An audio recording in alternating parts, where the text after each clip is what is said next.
my name is Eddie Tofpik. I'm Head of Technical Analysis and Senior Markets Analyst at ADM Investor Services International Limited.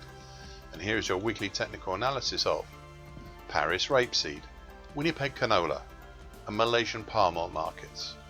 I'll start with Paris rapeseed. Some 3 weeks ago, I voiced an idea I'd been mulling for a week or so, and I quote, "I'd like to reprise something I spoke about last week that fits in with the recent moves higher and the current hesitation." I quote, this is again quoting a quote, "There is another thing related to this that I'd like to discuss.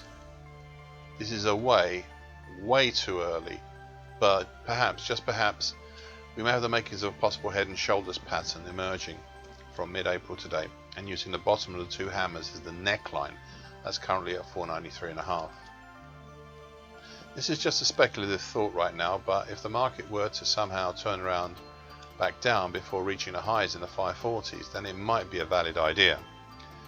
I just wanted it to make it known here rather than just let it rattle in my mind alone." That's the end of the quote. This was one of two possible scenarios. The move lower last week seemed to fit in with this scenario, indeed gapping lower below the neckline. Prices dropped down as far as the combination of the 50% Fibonacci line of the December 2020 to May 2021 move at 471.25, which was coincident at that time with the rising medium moving average, which is currently at 474 even. However, this is an obtuse market, and just then with the next real support after the medium moving average being the March to April congestion between 456 down to 436.5, the market instead decided it had enough, for now, on the downside and turned back up. This left the two targets below, the provisional target X in the 458.25 area and the full and traditional target X1 in the 426.5 area, a little out on their own. So how far can this pullback last? And is it just a pullback or the start of a bullish something else? Well, so far it is just a pullback, and overhead we not only have the rising short medium moving average currently at 507.75 as resistance, but also the old congestion band from September 2012 between 513.75 and 519.5. Beyond that is fairly quiet until the projected 50% Fibonacci level at 527.25. However, how far can a pullback extend? Well, in this case I'd look to the 522 area. Please remember, this is a limit on the top side in which the market can still retain the bearish incentive and still rise. It is not in any way a target, as prices can turn back down beforehand should they choose to. Winnipeg canola. 4 weeks ago I spoke about three interesting things seen here since the fall in early May. I concentrated last week on the third, and I quote, "Finally my third point. This related to the action this week. That's actually now 4 weeks ago. There is some congestion here between 702.70 and 729.10, though we do have the overhead rising medium moving average, currently 761.30, capping the action as well. However, I have a suspicion that the 2021 uptrend, currently at 733.80, may have something to do with it, but not as an uptrend, but as a version of a bearish bump and run reversal top type pattern formed over 2021. It is not a clear pattern at all, and I can see many arguments against it." End of quote. Now 3 weeks ago I added, as you can see, the key action to look at is what the market does and may do around the 2021 uptrend. Later on in that same commentary, and I quote, "The next significant overhead resistance, the medium moving average, I'd already pointed out earlier.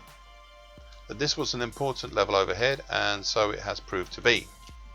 As though today we've punched up through it, the market ran into a brick wall formed from the 50% Fibonacci line of the October 2020 to May 2021 move, just over it at 761 even, and reverted back down below the medium moving average, and that is where we are now.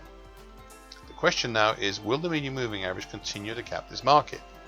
Because if it does, then the chances of a possible bearish bump and run reversal top just increased. You see, you could expect a little pullback and hesitation from the uptrends as part of the pattern. Watch this space. That's the end of all the quotes. Well, late last week we saw an about face to the market as prices dipped down to the gently rising long moving average, currently 671.90 on Thursday, piercing it on Friday. But that same day saw the about face I mentioned, with a combined key reversal up and bullish opening white Mariposa. This has caused the move up, the results of which we are still seeing today, with prices edging back up over the bullish bump and run reversal trend line, also known as the 2021 uptrend. The question now is, how far is this rally going to go? In this I would refer you to the earlier comments. Look to the combination of the flatlining medium moving average and the 50% Fibonacci line at 761 even. It would seem reasonable to say that if prices are not held here at those two levels, then perhaps the bearish bump and run reversal top and its associated target X are not what the market is looking for. Bursa Malaysia crude palm oil. Last week, the declining market seemingly finally halted after entering a support area containing a number of older supports, notably the old September 2015 to November 2017 head and shoulders neckline, currently at 35.01, the August to date uptrend, currently at 34.47, and most importantly the two 50% Fibonacci levels, the 2019 to date move currently at 33.31 and a 2020 to date move currently at 33.59.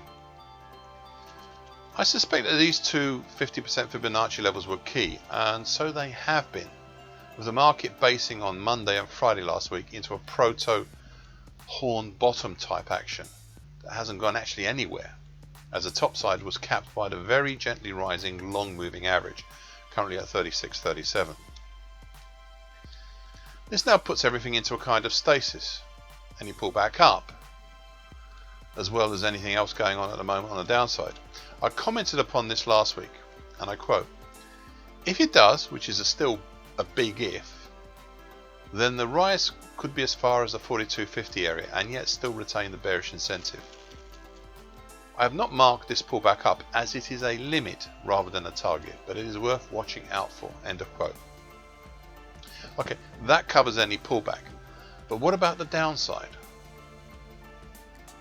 Well, the action over the last 3 weeks or so does open the opportunity for a move lower, but it is a mixed answer. Does this action we've seen, especially last week and this week, turn out to be a basing action and thus a move back up, or does it qualify as a potential bear flag type action?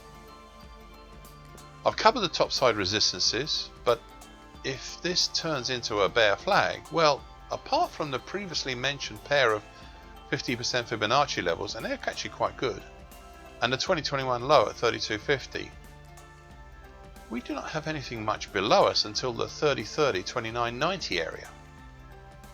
The target areas for a bear flag would be a preliminary move down in the 30.60 area and a full and traditional move down to the 26.75 area. The latter looks a bit of a stretch. Now, I haven't placed these on the daily chart as we haven't started the move lower yet, but I wanted you to know, just in case. Thank you for listening. This weekly broadcast gives essential market patterns and consequences. Please be aware of the risk disclaimer posted with this broadcast. Copyright Eddie Tofpik and ADM Investor Services International Limited. And here comes the final bit.